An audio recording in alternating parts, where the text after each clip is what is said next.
तो सबसे पहले हम बात करेंगे कि हमारा पोल क्या होता है। पोल को हिंदी में क्या कहते हैं? ध्रुव। अब ये ध्रुव क्या होता है? देखिए, जैसे कि हमारा मान लीजिए चुंबक, ये हमारा एक चुंबक है। देखिए, हमने किताबों में पढ़ रखा है और ये हमने देखा भी है कि चुंबक के दो सिरे होते हैं। एक होता है हमारा एन और एक एस। एन मतलब नॉर्थ साइड और एस मतलब साउथ साइड। ये हमारे दो सिरे होते हैं। जो हमारा एन होता है, अगर हम इस एन की तरफ, ये देखिए ये हमारा दो है, जो मैं दो चुंबक बना देता हूँ। एक ये हमारा हो गया, एक ये हमारा हो गया, और यहाँ पे मैं बना देता हूँ अलग एन एस एन एस। जैसे कि देखिए ये हमारे दो तरीके से चुंबक हैं। अगर हम मान लीजिए इस एन वाले सिरे को एन वाले सिरे की तरफ रखेंगे तो ये दोनों आपस में चिपकेंगे नहीं, ये एक दूसरे में चिपकेंगे नहीं, आपस में ज्वाइंट नहीं होंगे।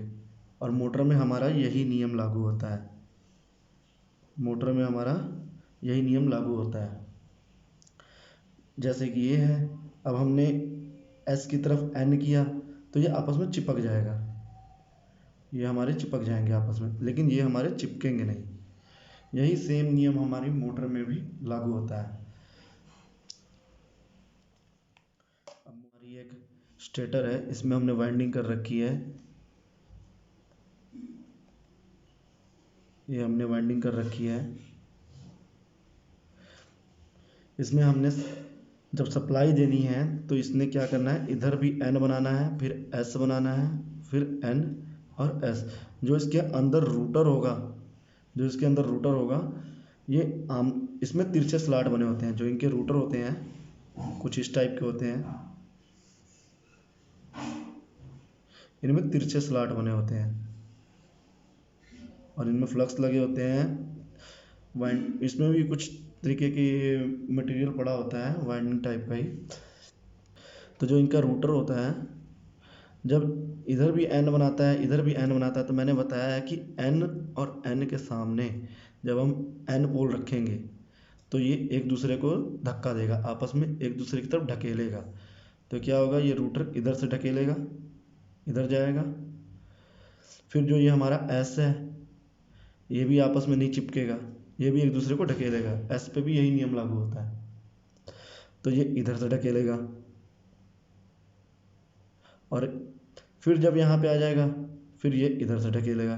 ऐसे ही हमारा आगे घूमता जाएगा, रोटेट होता। पोल पोल का सिर्फ यही काम है कि जो हमारा ये रूटर है इसको धक्का लगाना।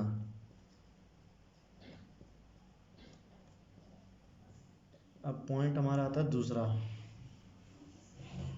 कि मोटर वाइंडिंग के अंदर हम पोल कैसे कैलकुलेट करें। तो ये तो सिंपल है। अब देखिए, ये हमारा एक स्टेटर है, इसके अंदर मान लीजिए हमारे कॉयल पड़े हुए हैं। इसके अंदर जो हमारे कॉयल पड़े होते हैं उनको हमने गिन लेना है, 1 2 3 4 5 6 7। ये जो हमारे कॉयल पड़े हुए हैं इनको हमने गिन लेना है। ये टोटल हमारे जितने भी कॉयल हैं, मान लीजिए मेरा 1 2 3 4 5 6 7 8 9 10 11 और ये 12, टोटल मेरे 12 कॉयल हैं। अब हमने देखना है कि कितनी वायर पे चल रहा है। अगर तो ये हमारा सिंगल फेस है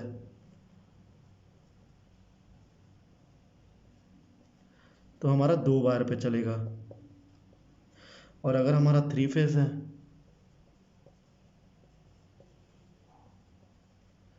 तो हमारा 3 वायर पे चलेगा। तो हमने क्या करना है, ये टोटल हमने कॉयल गिन लिया, इसको हमने इसकी वायर से डिवाइड कर देना है, यानी फेस से कितनी की सप्लाई पे चल रहा है। तो सिंगल फेस हमारा 220 वोल्ट होता है और ये हमारा 3 फेस 440 वोल्ट होता है। बस सिंपल। तो इसको हमने इससे डिवाइड कर देना है। डिवाइड करने पे आएगा हमारा 4।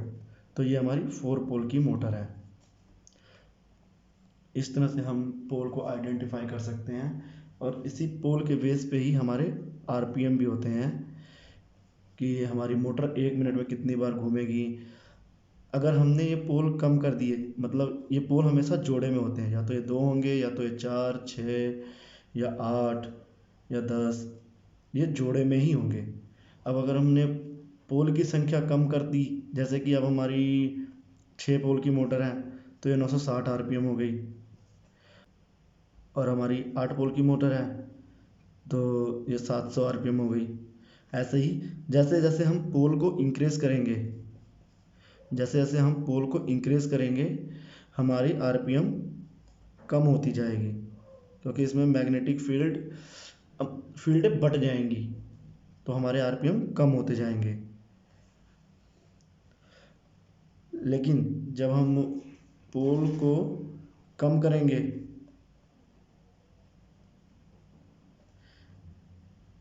पोल को जब हम कम करेंगे तो हमारे आरपीएम बढ़ेंगे, हमारे आरपीएम बढ़ेंगे। तो इस तरह से हम पोल को आइडेंटिफाई कर सकते हैं। बाकी मैं नेक्स्ट वीडियो में आपको बताऊंगा कि हम कैसे आरपीएम को आइडेंटिफाई करें।